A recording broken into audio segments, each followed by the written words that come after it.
Digging out of the blizzard of 2016. It's the end of the day, Sunday. About to see sunset. We did lose power at one point, so we needed the generator. You can see the driveway is all cleared out.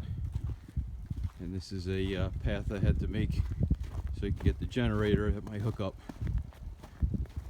So I just did this with the snowblower.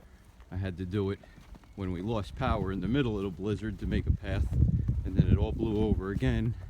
Now I have to make another path because I gotta go get the generator. So coming around, and there it is over there. That's my hookup. Tie right into the 240 line by the air conditioning. See? Tap right in there. Reverse all the electricity so I could fire up the whole house. So now wheel this thing back.